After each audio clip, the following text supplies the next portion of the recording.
All right, great. Well, thanks, Mauro, for joining me to chat. I wanted to kind of just share a little bit about the scope of the project that I'm working on. And the Yeah. idea came about from the World Cup soccer football competition next year, where kind of all the Uh-huh. countries get together and Yep. compete. And the idea of kind of thinking about bonsai, how soccer teams are kind of reflections of countries. Italy has their own team and they play a certain style, and Spain and all of these kind of countries have their own unique take on the sport of soccer. The idea of, well, how might that be also the case for bonsai? And we know that like China and Japan have very distinctive cultural Yeah. styles of the art form that you can see the culture in their trees.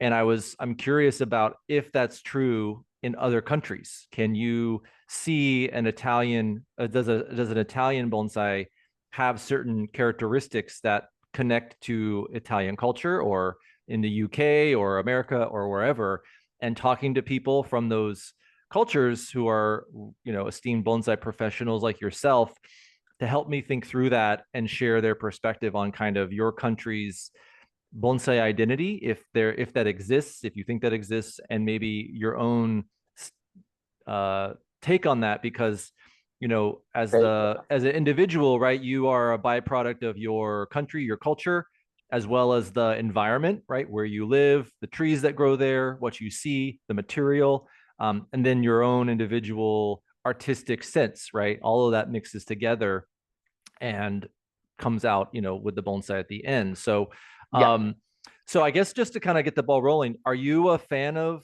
soccer? Do you follow soccer at all, or is that something that you kind of? No, no, no, not really. I'm actually an ex rugby player. So I played Okay. the rugby also professionally for like 20 years. Oh my So, goodness. as for every, sport or art, we always reflect to the main start. I mean, rugby is from England. So are we playing English rugby? Are we playing New Zealand rugby?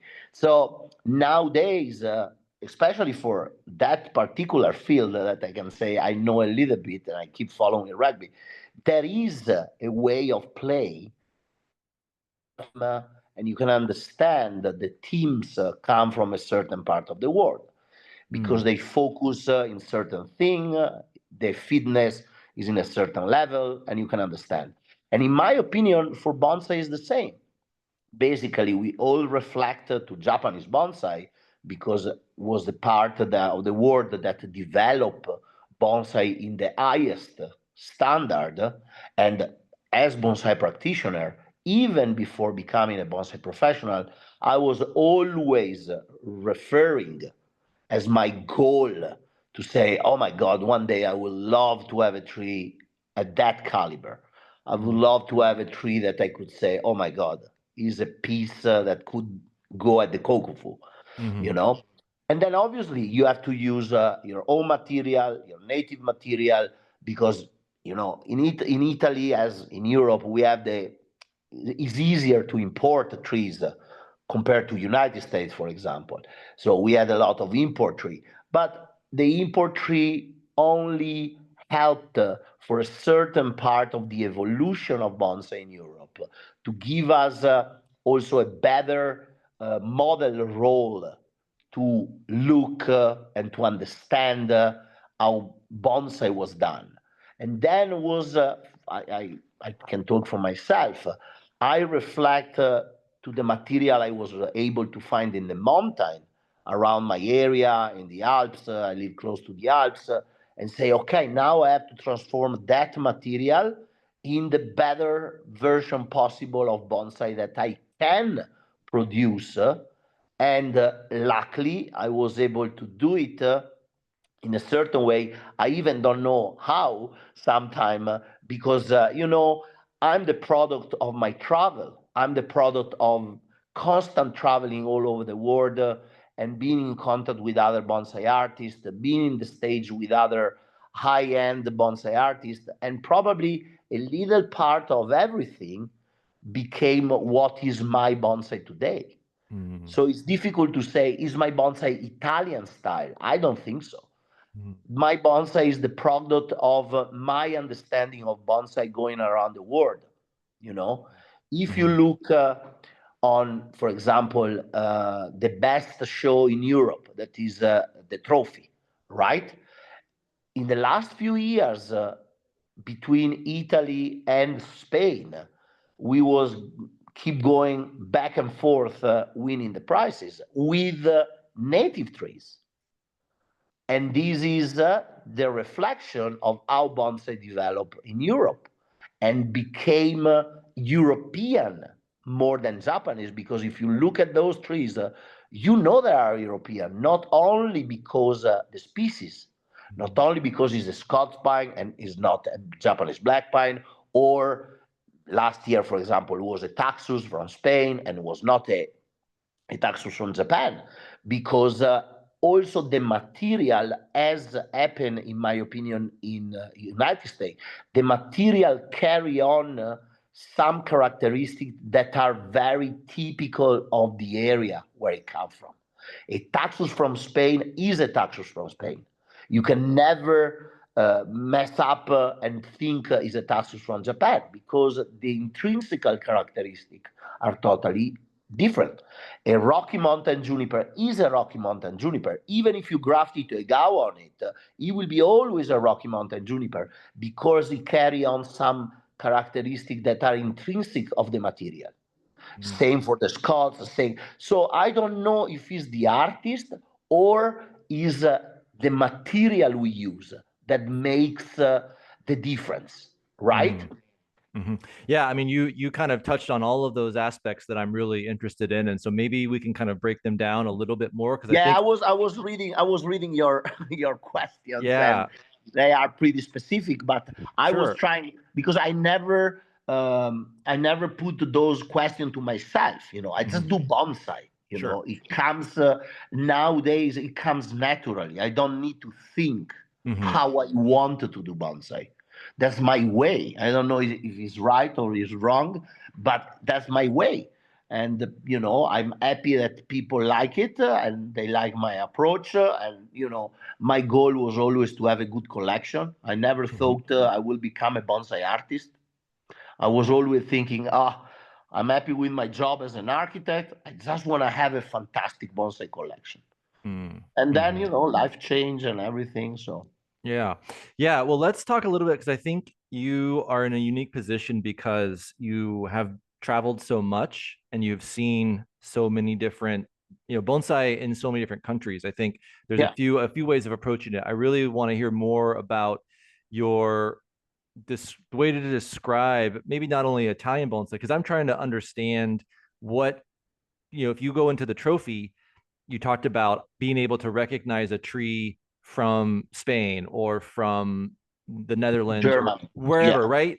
And you probably know the person, because some of these trees are famous. They Yeah. you know whose tree is whose, generally speaking. But also, if you didn't know, just by looking at that tree, you could identify where it came from by the species, but also more. I'm trying to get down to like the aesthetics. What are those kind of, like you're saying, growth habits? The environment creates the material, and therefore you can't fake it. You can't change that No. even as much as No. you might want to by grafting. So for your environment that you're the most familiar with in your own backyard, how would you describe some of those characteristics visually So that make those trees like, oh, that's from this region? What are yeah, so those? when I go up to my mountain, in my area, and I go and collect and search, for example, Mugo pines Mm-hmm.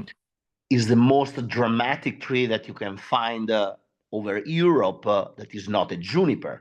So Mm-hmm. it's a pine growing in very high elevation that carry on with it all these aspect of deadwood, live line, and I would say dynamism that the Mm-hmm. tree can have, because it's growing, struggling between rocks and snow and avalanches, and with a very short growing season. So when you see a Mugo pine, a certain Mugo pine, is from the Alps, and all Mugo pines carry on certain amount of characteristic. Then the other part is a lot of time, these unique tree, we can call trophy winner, there are also trees that they haven't been worked by a single person, Mm, because the story of the tree, the person who collected then sold to another guy, and the other guy had one bonsai master to work on it, and then the tree changed hands, and I have another bonsai master. So it's difficult to say they have a style that reflect a particular person a lot of time. And this also happened in Japan, because you even don't know, you only know the owner and whoever prepared the tree the last time. But most of the time, there is a big history behind the tree. And that tree is the result of all that history that a lot of time bring together a lot of different subjects, from the person who collect to the last guy who touch it. In mhm, Italy or in Europe is a little bit more different. For example, 2 mhm, years ago, when one of my Scots pine won the trophy, that tree was mine since basically it was collected. And then I develop the tree, I make it into a bonsai, I risk by bending some branches. And I also wrote all the story of the tree, because it was something that I want to keep in memory of the evolution of that tree. But that's mhm, very rare. Most of mhm, the time, for example, 3 years ago, when the Mugo of a Spanish guy won the trophy, beautiful Mugo. That Mugo passed through the hands of at least 5 owners, and through the hands of at least another 5 bonsai professionals. So it's difficult to say that is the product of one person. mhm. Yeah, that's really interesting. A couple questions. I think one is, if can you articulate your, so you talked about this tree that you've seen through the entire process of development, which is rare. And I think that's an interesting point to talk about separately, but how would you define your own style? What is your approach when you are looking at a bonsai? Are you trying to push it in more of a asymmetrical, focusing on Yes. drama, So or yeah. the So you want for mm, me, yeah, sorry, yeah, for me, the importance of create a dynamic look is one of the main thing I always look on my trees. The tree needed to have a very defined direction, and especially that direction is made between also the balance or the interrelationship between the main branch, so the sashieda, and the position of the apex. So most of the time, you can recognize one of my trees because the sashieda come very aggressively towards the observer, mm, kind of welcoming, but also kind of wanted to attract the eyes of the observer, because my goal is always to bring the attention of the observer to the trunk of the tree. So for me, the trunk of the tree is always the main subject of the composition. That's why when I search material for myself, I always look for this twisty trunk with a lot of torsion, with a lot of movement, because I love to develop these type of trees. mhm. Yeah, so and that sounds like the material that's growing in the Alps, the Mugos that grow near you have Yeah. the habit of a lot of contorted Yes, compression, strength, power, and therefore that's what you're drawn to, but that's also what you're trying to bring that out exactly. in the tree.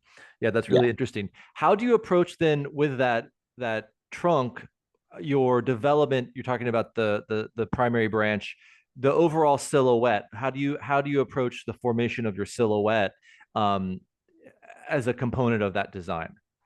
So, according obviously to the trunk line and everything, I try to basically balance the 4 point that I kind of try to understand in the overall design. First branch counterbalance three dimensionality, so like back branch and apex, and then I move the lines between the three branches. I mean, the triangle plus the depth, according to how I want to focus the eyes of the observer in a different section of the trunk. Mm-hmm. That's mainly the synthesis of my thinking when I try to design a tree.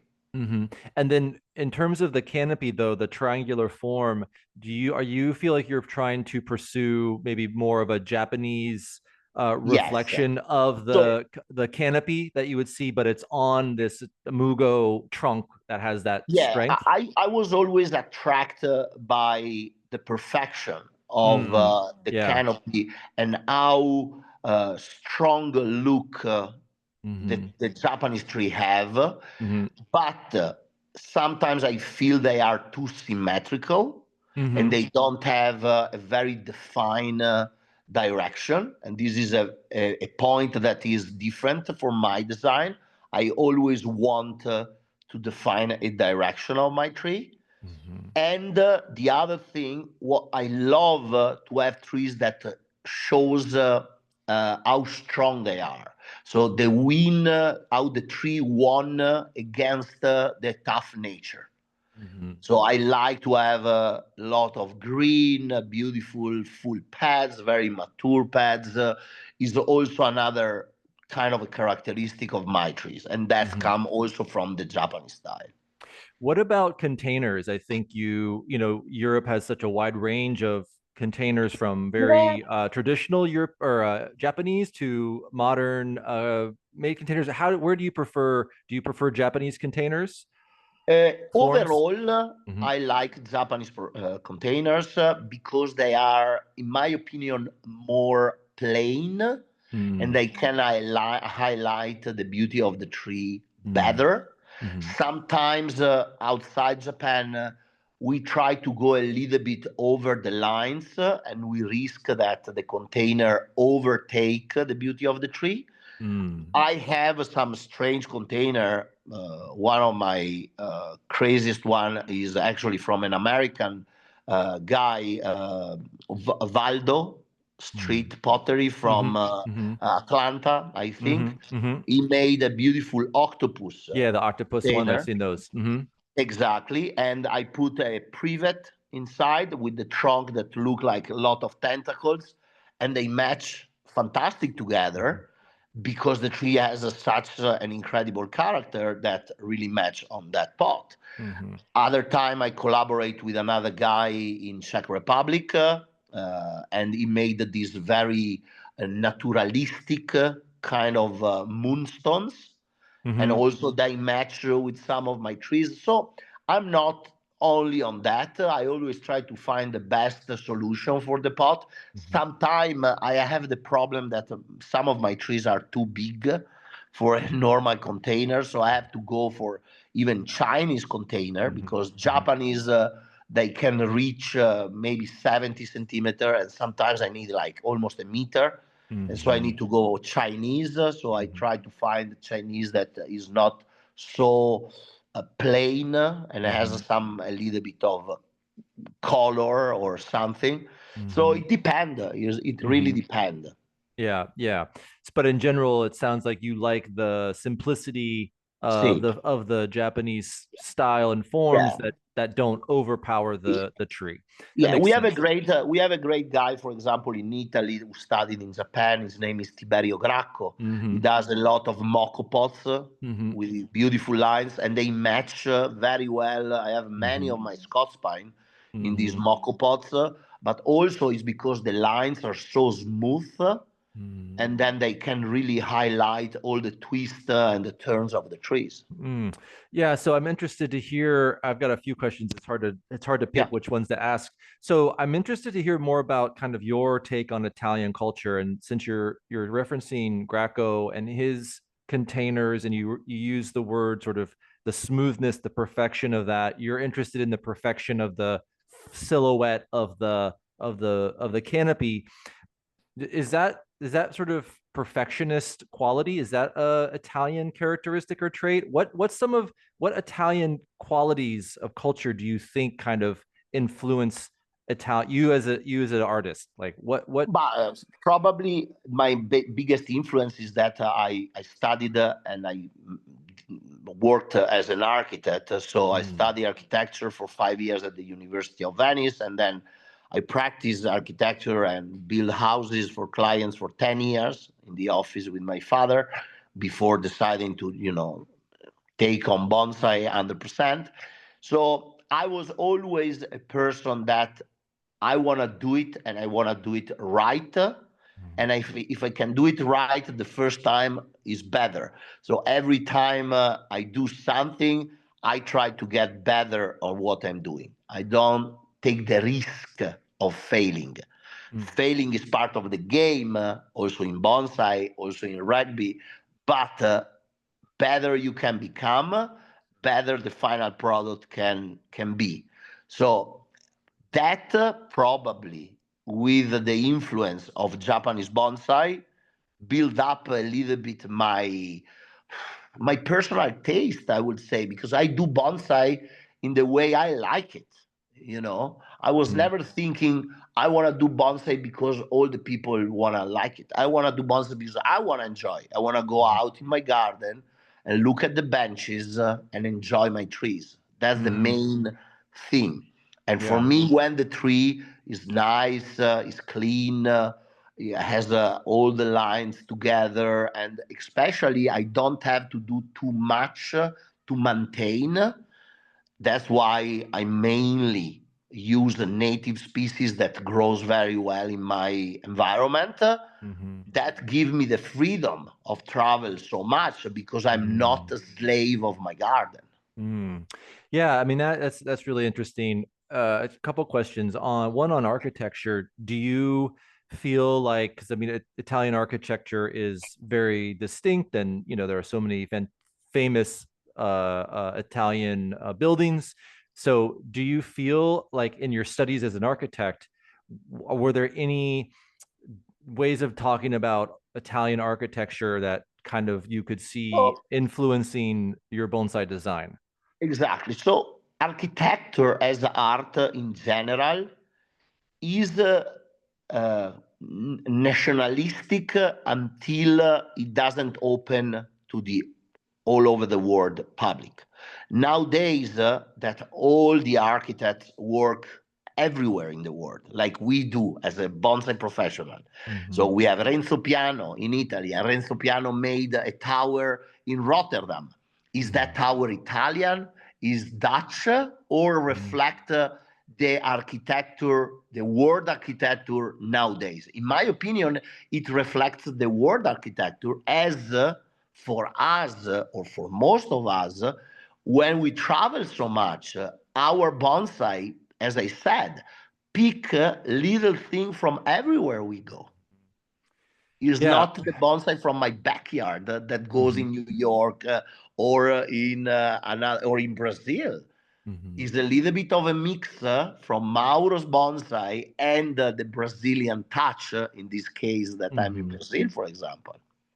Yeah, that's really interesting. I'm wondering too about that idea of you talked about like a global kind of architectural style, right? And I'm wondering, do you think there is an emerging global style of bonsai with the ability for us to see other work, what you're doing in Italy or what we're doing in Japan or wherever? We're now not limited, right? You can see everything and have those Exactly. influences. Nowadays, So do you think, I mean, I'm curious, I don't know if there is one, but I'm wondering to hear what your thoughts are. Do you think there's an emerging global style rather than it being Italian or Chinese or American? Is it more just like modern or a universal style currently? Like, or the, is that becoming a thing? the yeah, the influence is everywhere, because even nowadays we can see some kind of new styles from Japanese bonsai masters. They look out of the normal Japanese range. I Mm, always remember a beautiful juniper from Taiga Urushibata in a moonstone, where all the pads were going down and embracing the pot and blah blah. That's not Japanese. That's mm, the result of some influence that he have from some travel, and he sees some bonsai in Indonesia or in Europe or in some other part. mhm. That's probably that. Then doing that doesn't mean that is a style change, because an artist can also decide when to use a certain kind of magic and then keep his way how it is. Mm-hmm. Doesn't means that he has to go that way every time. Mm-hmm. So Mm-hmm. I think you can always decide where to go and which influence to get according to your taste, and match that to the type of material that is in front of you. Mm-hmm. Well, yeah, and I think I'm wondering though how culture plays a role in that openness for travel, for exploration. My perception is that Europeans in general are very they like to travel, right? Go on holiday, international travel. In the US, we like to travel, but it's not as much of a part of the culture of going to like Australia for 3 months and go to France for 2 months. And, I tend to see more Europeans doing that, where they'll go and spend months at a time in other Yeah. countries. And so I'm just wondering, and I spoke to Luis Vallejo, and he kind of shared a similar idea of this interest in traveling and taking inspiration from other cultures. And so I'm wondering though if that's just part of the culture of Italy and Spain, is maybe being more open to that outside influence, to being inspired, whereas maybe in Japan, or traditionally in Japan, right, the idea of tradition and kind of Yeah. doing it how we've always done it, they're less maybe prone to outside influence, right? And so is that a component of Italian culture, this more maybe openness to? Oh, but yeah, probably yes. And I will say also, as a bonsai master, I see the reflection of that in my student. Mm, My student all over Europe, but in general, they like to take workshop not only with me. And I'm the mm, first one who say, go and take workshop with anyone, because mm, the word of bonsai is spread out between many different people. And mhm, it was for the same for me when I was studying architecture. I haven't studied with one architect all my life, as it was in the 1800 or 1600. You have mm, one master, and this is happening in Japan, for example. You have one master and you stick with him. mhm, No, nowadays we have the facility to meet many different people. And during my 5 years of architecture, I studied with 20 different architects. That's mhm, why I became a different architect than them. mhm, mhm, So we don't want to become, or I don't want my students to become a copycat of myself. I mhm, want them to learn something from me, and then another year go to another guy, and another year go to another bonsai professional, and pick whatever they love from every one of them and make their way. That's the only mhm, way for the evolution. mhm, And mhm, if you think evolution is about that, more the genes spread and change, more the species can evolve and not stop. mhm, So mhm, it's a little bit the law of nature, mhm, right? mhm, mhm. Yeah, that's interesting. So you're encouraging your students to experience different perspectives, different Oh, absolutely. approaches. And then, so just kind of coming back to the idea though of the material, kind of influencing that, then regardless of the style that you're bringing or the Mhm. influences, right? You're saying that the Urushiba's tree was taking the material that they have in Japan, or he had, and then incorporating some other influence out there. I'm wondering, Yeah.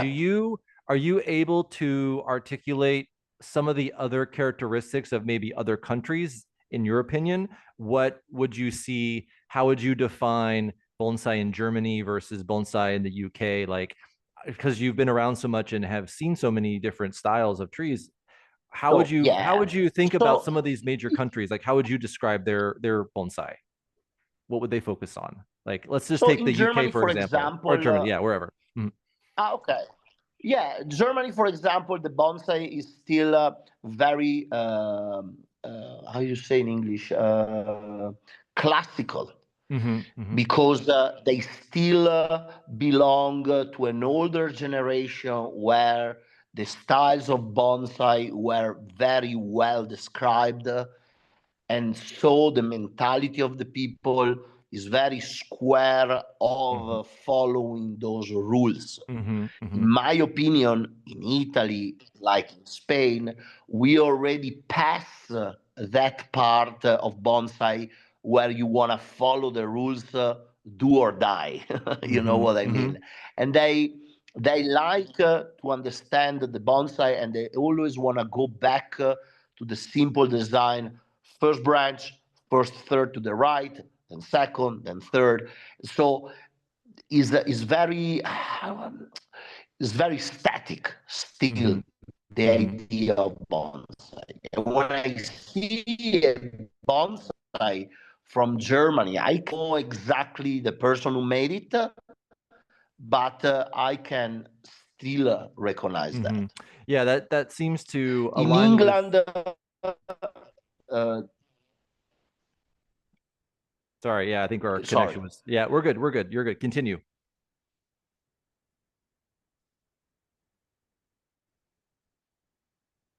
yeah. So in England, you was asking about England. In England, for example, wood on trees was very artists that was they were very good with carving tools. They did a lot of that wood. So a lot of time when you see a tree with a lot of dead wood, you can understand that it's kind of an English style, like Kevin Wilson, Grant Potter, and these guys that have mastery the use of electrical carving tools, for example. Mm-hmm. Yeah, yeah, that makes sense. And then what about France? Do France you is kind of do you yeah, is the connection good? it's kind of up and down, but can you hear me still? Can you still hear me, Mauro? Oh, yes, it was a little bit slow, and now I hear you Yeah. well, and I see you well. Okay, great. All right, wonderful. Can you hear me? Yeah, I can. Yeah, it looks like it's coming back a little Perfect. bit. Yeah, what about Yeah. can you talk about France? I'm not very familiar with France as a bonsai country.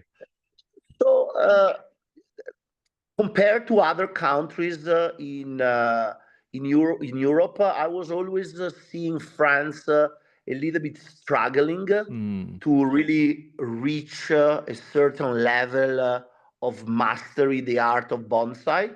There are hmm some guys now, they are doing good job, but for many years you haven't seen much coming from France in terms of creation.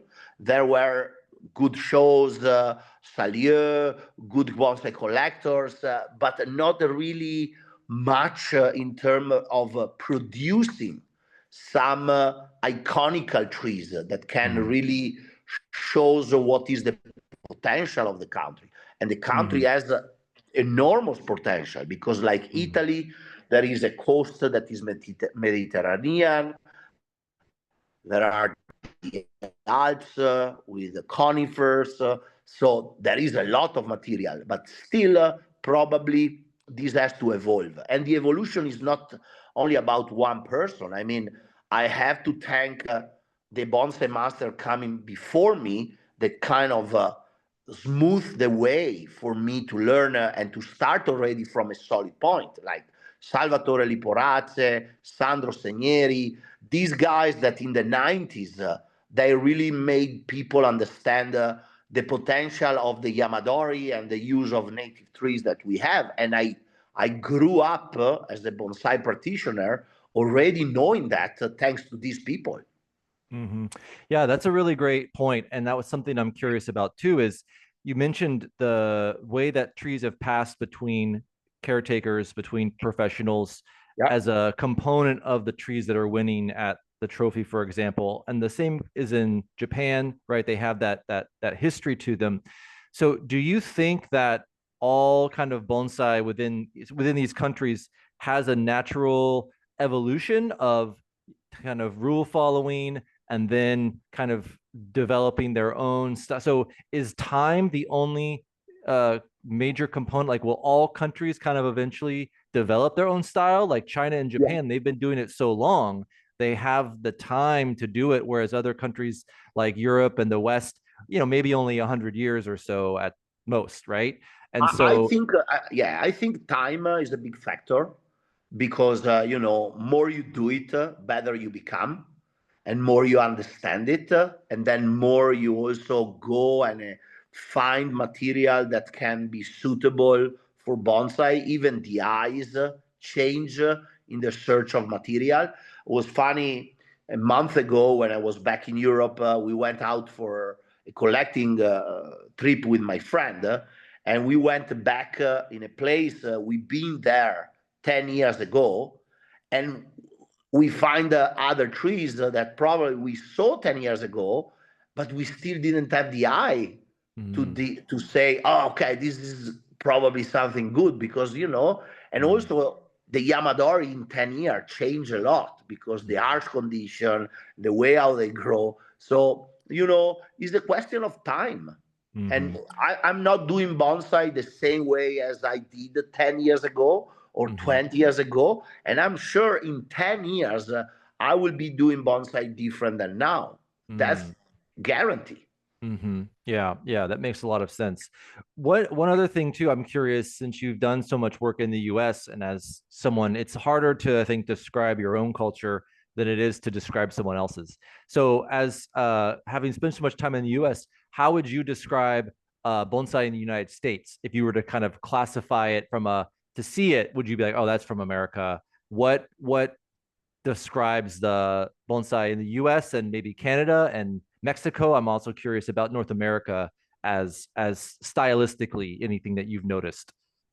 So nowadays, there is this big division, in my opinion, between trying to make a bonsai look like a trees in nature and a tree looking like a bonsai. And these are kind of the two waves in America. You have Ryan Neal that was putting a lot of energy on showing the potential of the native trees, but using this design that is pretty unique of the trees in nature. I love the series when he goes to the mountain and style the tree, in the lake where the same type of tree grows. And for me, it's remarkable that kind of a push to that direction.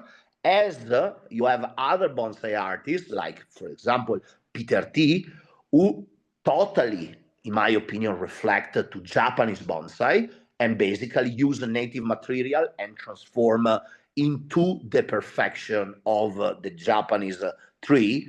And you can see these two styles nowadays. You have the Pacific Bonsai Expo, that is one of actually the best show that you have nowadays in US, where you can really understand the potential of the different styles around the country.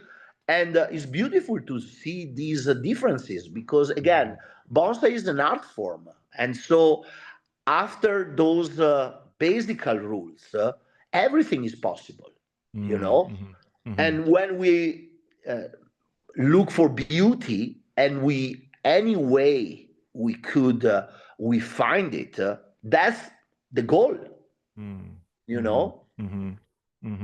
Yeah. So you think then the beauty that we're looking for, do you think that transcends culture? Do you think that people have a general, is there a universal sense of beauty that we can kind of deep down agree on, or do you think that is something that is influenced There by is our culture and our kind of there upbringing? is a part of culture, but it's like fashion, for example. Who decide 2 years before that Versace will take out a certain brand and style of dress, and that will be the big take in the world community, right? Is that the culture or is that the stylist? So we have, as bonsai artists, kind of to create our own style, and then by showing it, making people liking it.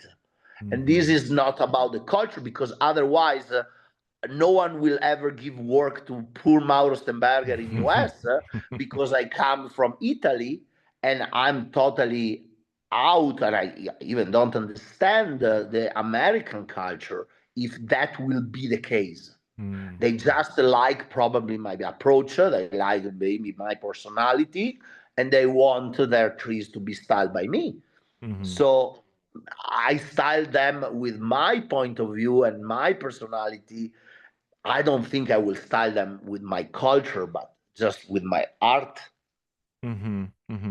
Yeah, it's really hard to decide what is influencing what, right? Because we all are the byproduct of where we're from, the environment, and the experiences that we've built up over time. And the longer Exactly. you live, the more you have to draw from. Yeah, I guess going back to the species though, so would you say the Mugo pine is kind of the most iconic Italian species? What are some of the other Italian species of bonsai that kind of really encapsulate You the know, Italy?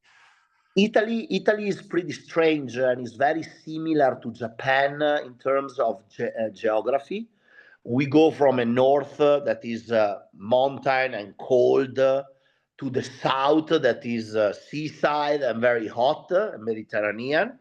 So I will not say the Mugo reflect that, because we can only grow Mugos in the really tip top part of Italy.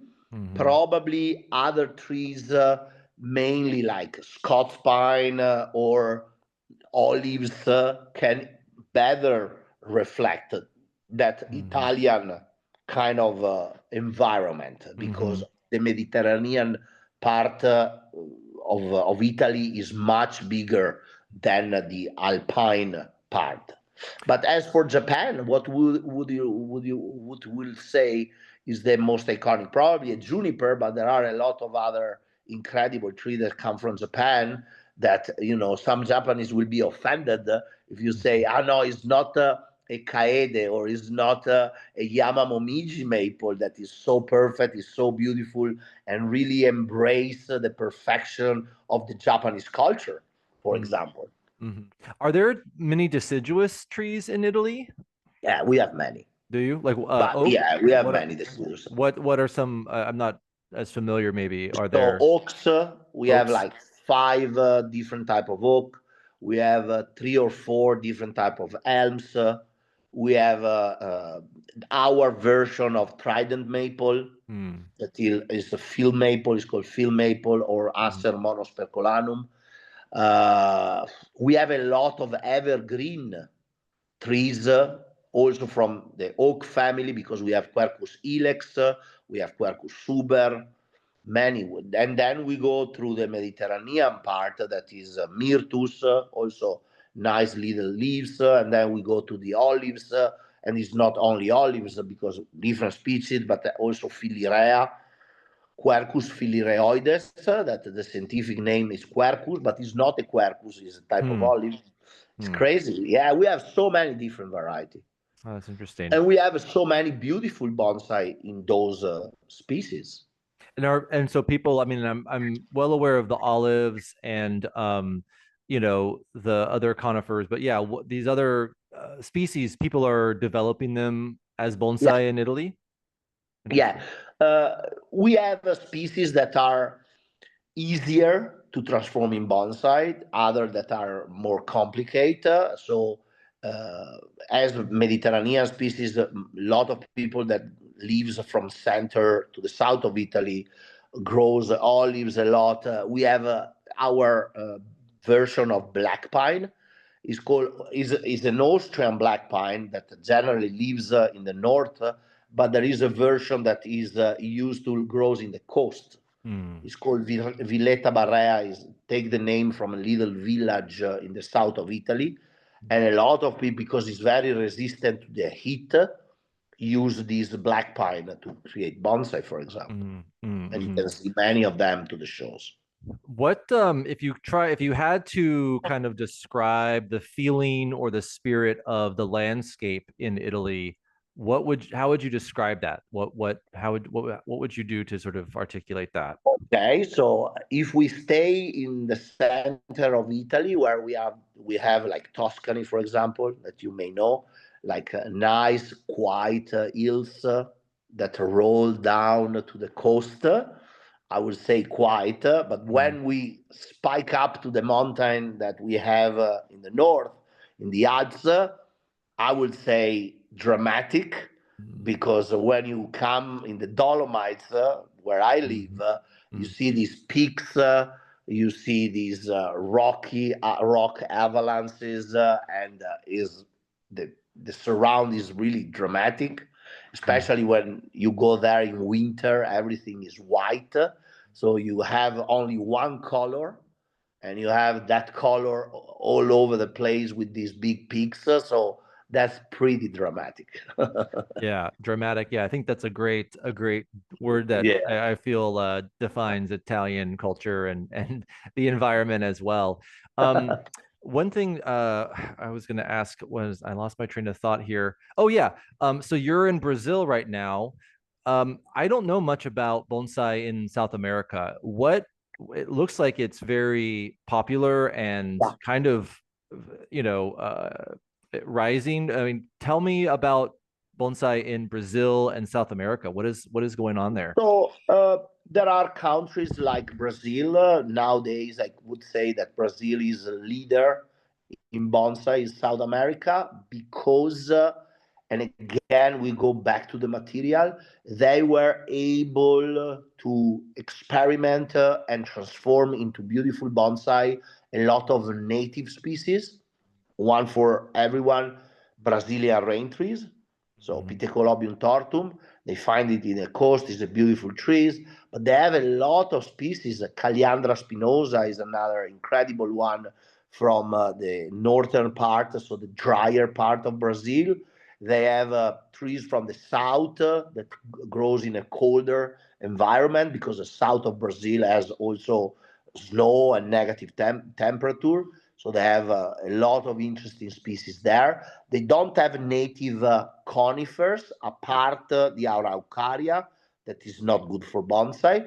But for example, my client, you see the videos of the juniper, he was a visionary 20 years ago, and he decided to plant these tropical, kind of subtropical juniper, and create some incredible trees, because he was looking some magazines and seeing these Japanese trees with a lot of twist, a lot of that wood, and he said, I want to do it. Mm, So he interesting. was a visionary. Even without the technical tools and even aesthetical tools to understand how a bonsai was built, he was just seeing a twist and deadwood. And he said, I want to plant this tree, twist the trunks, let them grow and see what's happened. Wow. So that was incredible.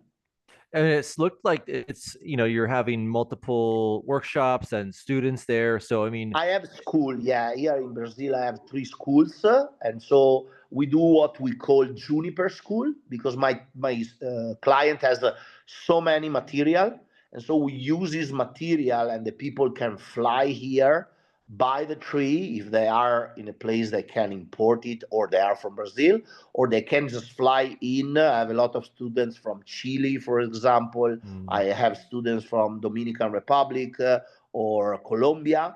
They fly here, they do the class, they develop the tree along 3 years, and then the tree stays here, and they go home with the experience mm. and the knowledge. Oh wow, that's amazing.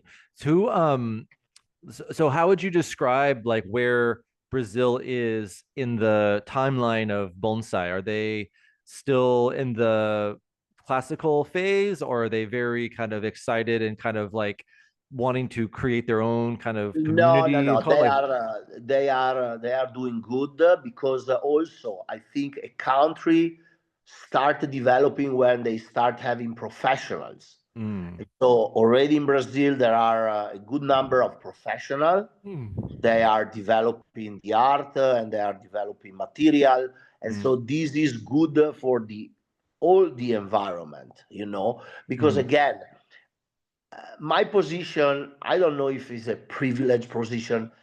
I go in a country, I fly there, I do my job, I help as much as I can, and then I go home.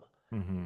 But my influence is just a little bit compared to what the local people can do. Mm-hmm.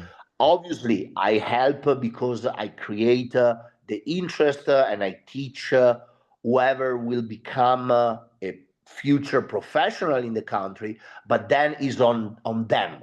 Mm-hmm. They have to do the job. You And know, you're seeing that there's a demand too for bonsai professionals, because you can decide to be a bonsai professional, but that doesn't mean you're going to be able to become one and make a yeah. living. And so you need a client, you need clients, you need a community to kind of foster that. And so you're saying that there's enough of a community and demand for the professionals to be in that country. So there is a local community that basically is willing and is able to give work to these professionals. Mm-hmm. And these professionals are living and they have a workshop and they have schools here and they help all the environment. There are professionals in the south of Brazil. My friend Daniel here I'm in Belo Horizonte now. We have Rock Junior in another in Curitiba. We have other guys, So there is good groups that kind of gravitate around these professional, and so far the bonsai community is vibrant here. Yeah, that's We exciting. do a congress. I help my client to do a congress here once a year. So we invite different bonsai master from all over the world. We had Bjorn here. We had Koji Ramatsu this year. Many from Japan and from Europe, from all over the world. And this helps to understand bonsai more and to show people different ways to do bonsai. That's the beauty of the art, in my opinion. Mm-hmm. Mm-hmm. Do you know, is there any kind of cultural connection between Italy and Brazil, like in the countries past? Is there any strong Uh, relationship between the two countries? there is a relationship and there is a lot of immigration from Italy to Brazil. Mm. There are even some cities that are all built by Italians, especially in Mm. south of Brazil. I met a lot of students. I have a lot of students here in Brazil that have Italian heritage. I will not say that there is a influence by apart by self, but from Brazil to the Italian bonsai, they Mm. are more into doing their own way, and I like it. Mm-hmm. Well, And I I mean, like what are some of those characteristics like of the Brazilian way? What are some of the things you're seeing them gravitate towards from a stylistic perspective? So in bonsai, for example, especially on the native trees, they have, I would say, they express this freedom Mm. of growing, especially Brazilian rain tree. I don't know if you know the species. Brazilian is a very contorted Mm-hmm. tree. Mm-hmm. And so this way of growth really, in my opinion, match the freedom that Brazilian want also for his life. I Mm-hmm. struggle sometimes with my student to give them rules and Mm-hmm. follow the rules because the base when I teach the base of bonsai, you have to follow some rules. When you style a tree, when you wire a tree, and I struggle because Mm. they have this a need of freedom, and Mm. it reflects also on some of the trees, and it's beautiful. Yeah. Yeah, I think that's really interesting to hear that. It makes complete sense. Um, well, yeah, I just wanted to respect your time, and I No, think no problem. It's a I pleasure. I appreciate chatting with you. This is the first time we've really had a chance to talk, and Yes, I've admired your work and all that you do for bonsai thank you. globally, and I will be close to you in October, and I yes, will try to come. I will talk to come and visit the museum. I wanted to do last time, but then the weather it's so was busy. terrible. Yeah. Yeah. Well, yes, please let's make that happen, Yeah, and hopefully we can maybe have another conversation because I might yeah, have more sure. questions as we continue to talk. Anytime. Um And just kind of in closing here, one thing that I'm trying to do is talk to several people from each country. So I'm trying to speak to other Italians. You're the first Italian bonsai professional I've spoken to. I would love to speak to Salvatore if he's Okay. available. If you have a contact email or some way to connect No, me I with give him. you I give you his WhatsApp. You can Okay, write him on WhatsApp. wonderful. He will need to get someone for the English because he doesn't speak English much, but Yeah. that easier. Or But maybe we can I type. will send you the Yeah. WhatsApp, no problem. Yeah, and then who else would you think to recommend as a third person in Italy that would be kind of good to speak about this idea of what Italian culture and bonsai, these Yeah, kind of ideas? a very good one as an artist and a person that I really respect as a bonsai artist is Sandro Segneri. I can Mm-hmm. also send you his WhatsApp. Okay, wonderful. Yeah, I'd love to chat with them and ask them the same Yeah, questions to just yeah. hear different perspectives. Yeah, absolutely. He's a And painter, he's a photographer, and he's a mhm. bonsai artist. So he has a very good understanding of the art, and I think he can Mm. give you kind of a more, even more flavor than me on certain questions. Wonderful. Yeah. And I was hoping to have included in this exhibition. So we're looking to create this exhibition. It's going to be here at the museum as we talk about these Mhm. ideas. We sort of present to the public, well, what are some Yeah, aspects of Italian bonsai? I want to include a couple photographs of Italian bonsai. And I would think, if you could share with me, eventually, we don't need to do it right now, but sometime one or two high resolution photographs of trees you think kind of encapsulate Italian my bonsai. way. Yeah, Yeah, your way, which I would say would be a part of Italian. So your Mugos or whatever you choose to sort of put okay. that forward as an example for somebody Yeah. who doesn't know anything to say, oh, I can kind of see what that looks like at some point. So maybe maybe in the fall. When you decide you need the picture, just send me your email address and Okay. I will send you the high resolution. Wonderful. Yeah, that will be maybe later in the fall because right now Yeah, I'm yeah, just anytime, no doing problem. all of the Yeah, interviewing and getting information and then fantastic. we'll write it. All right. Well, thank you so much, Mauro. I really appreciate you taking the Thank you. Thank you time. so much. It was good to Yes. talk to you. Yeah, Thank you. likewise. Enjoy the rest of your Thank you. time and we'll see you soon. Thank you. Ciao, All right. ciao. All right. Bye.